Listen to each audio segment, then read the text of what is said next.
Aujourd'hui, en tout cas, de 8h à 17h, elle est interrogée par Ibrahim Ahmedazi. 7h30, c'est l'invité café. Tiffaine Gréglin, bonjour. Yarana. Alors, ces premières assises, on va aller droit au but, sont parties de quel constat ?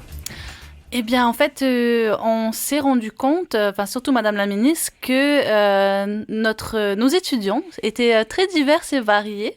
C'est-à-dire qu'on avait des étudiants sur le territoire, mais aussi en métropole ou à l'étranger, qui rencontraient des problématiques très similaires, que ce soit en termes de logement, que ce soit en termes de transport, et qu'on n'avait pas forcément réussi aujourd'hui à leur apporter une réponse, je dirais, synthétique à leurs problématiques.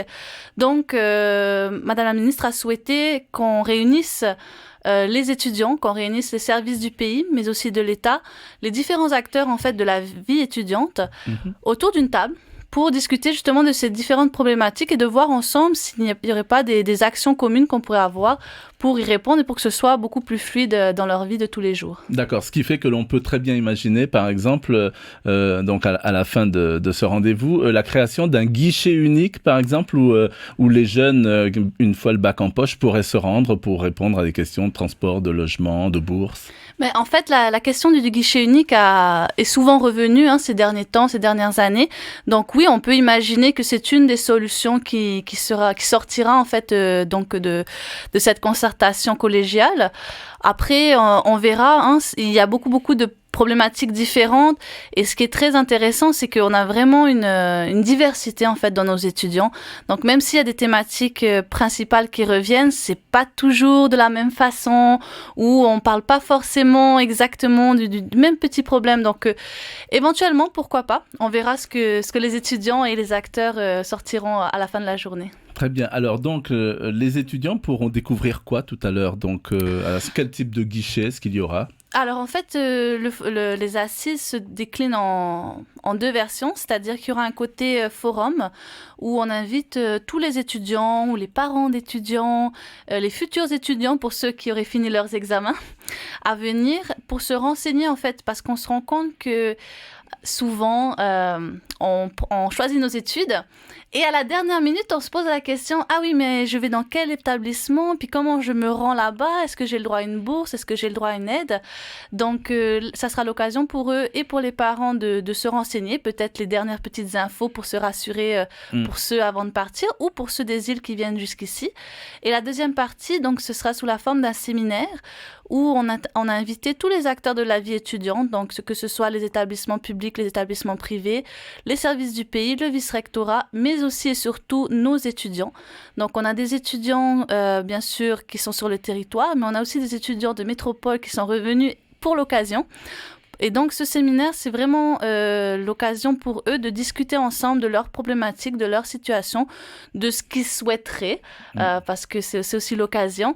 Et à la fin, d'établir une priorité sur des choses qu'il faudrait améliorer, changer, et selon les solutions qu'ils auront trouvées ensemble. Alors, ces premières assises ont pour but, on l'a compris, donc de développer la vie étudiante en Polynésie, mais pour les étudiants, mais pas seulement. J'imagine que c'est aussi destiné à ceux qui envisagent de partir une fois le bac en poche, en dehors du territoire. Tout à fait.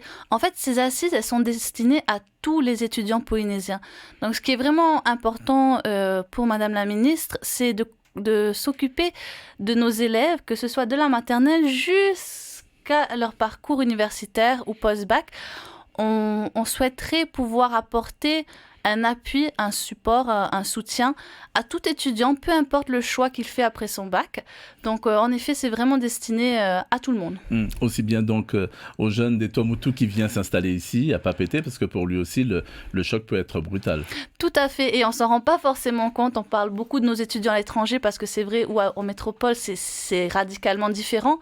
Mais c'est vrai que quand on vient des îles et qu'on se confronte à Papeete, qu'on est étudiant, que ce soit en BTS ou à l'université, ça peut être aussi un gros changement.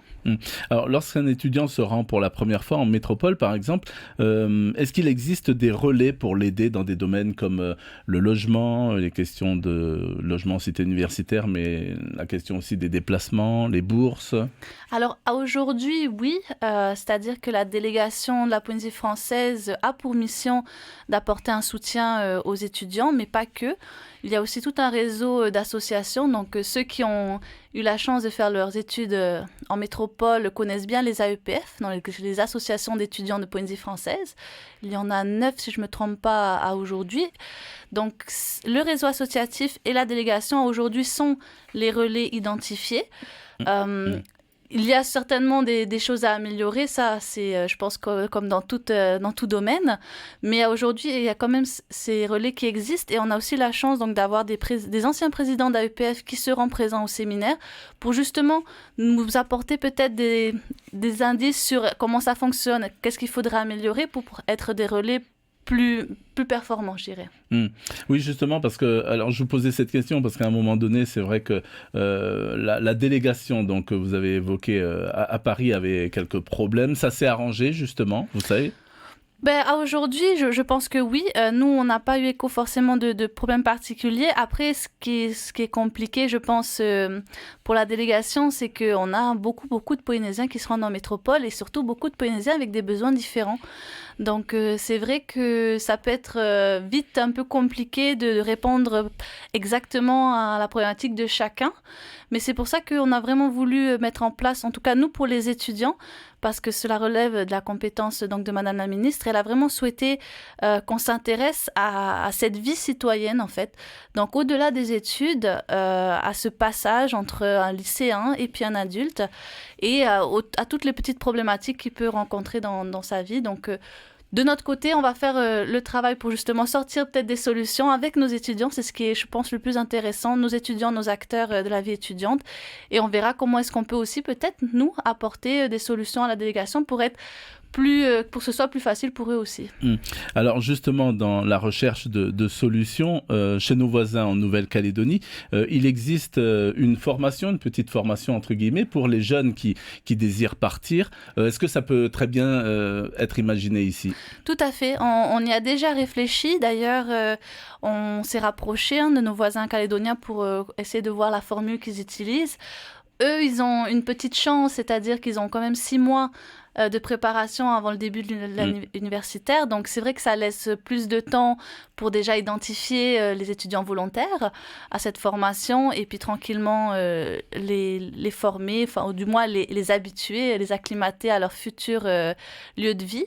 Mais on y réfléchit et je pense que c'est une des peut-être propositions qui va sortir du séminaire, c'est-à-dire peut-être une formation, un instant peut-être avec les AEPF, je ne sais pas sous quelle forme les étudiants le souhaiteront, mais oui, en fait, il faudrait, tout autant que les étudiants des îles qui viennent ici ou les étudiants d'ici qui vont en métropole, je pense qu'il leur manque peut-être un petit moment de concertation ensemble sur comment prendre le métro, qu'est-ce que la carte verte, ici qu'est-ce que la CPS, comment on s'y rend ou quel transport il faut prendre. Donc, ça peut être une des solutions. On a hâte de voir qu'est-ce qui va sortir du séminaire. On peut très bien imaginer un petit guide, justement. Alors, pour ceux, par exemple, qui vont, par exemple, aussi au Canada, parce que c'est moins loin que la métropole, mais en même temps, on ne connaît pas très bien comment ça fonctionne. Tout à fait. Puis, le Canada est une des destinations qui commence à être populaire chez nos étudiants. On est passé en 10 ans de 6-10 personnes à plus de centaines de personnes qui partent chaque année. Donc oui, tout à fait, on peut imaginer beaucoup de choses.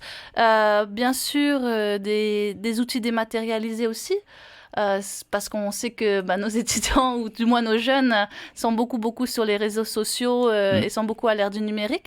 Donc, c'est aussi une des solutions qu'on peut apporter, qui peut être facile, accessible à tous. Donc, pourquoi pas un petit guide, en effet. Alors, une dimension qu'on n'a pas abordée, mais qui sera toujours présente dans la tête, j'allais dire, des étudiants qui partent en tous les cas, mais aussi de ceux qui arrivent, par exemple, des îles, c'est la dimension un peu psychologique. Lorsqu'on est un peu livré comme ça, tout seul, c'est pas évident. C'est pas évident, c'est un changement. C'est sûr que c'est un changement d'un cadre... Comment on arrive à préparer un jeune qui... Un jeune qui arrive, un jeune qui sort du lycée, je pense que c'est une question un peu difficile parce qu'en fait, déjà, on part d'un type de personnes complètement différent. C'est-à-dire qu'on peut avoir autant des jeunes qui ont un soutien familial très important, ce qui peut les aider dans la mutation, je dirais, entre le lycéen et l'étudiant. Oui. Et on a des jeunes qui n'ont peut-être pas ce soutien familial, mais qui ont un groupe d'amis plus fort. Donc, en fait, Je pense que c'est tout un chacun. Au niveau psychologique, c'est un petit peu compliqué. Mais si on arrive à mettre en place des actions simples déjà pour sécuriser par rapport aux problématiques de la vie de tous les jours, je pense qu'on apportera déjà une bonne solution déjà au stress psychologique de ce changement de vie qui est inévitable. Vous attendez combien de personnes, on va finir par là, donc à cette rencontre aujourd'hui? Alors pour le côté forum, autant de monde que possible. On espère que la météo sera de notre côté. Et pour la partie séminaire, on a enregistré environ une 60aine de participants qui tourneront Qui sont inscrits, oui, tout à fait, identifiés, qui devraient d'ailleurs bientôt démarrer à 8h les ateliers. Donc une 60aine de personnes et de personnes ressources des services du pays. Merci beaucoup Tiffaine Griblin donc d'avoir répondu favorablement à notre invitation. Je rappelle que vous êtes conseillère technique jeunesse et sport au ministère de l'Éducation. Les premières assises de la vie étudiante de la Polynésie française, c'est donc tout à l'heure à partir de 8h dans une vingtaine de minutes jusqu'à 17h, une journée dédiée donc aux étudiants et aux futurs étudiants polynésiens pour les aider dans leur vie d'étudiants. Merci encore. Maruru. C'était l'invité café, 7h30 du lundi au vendredi.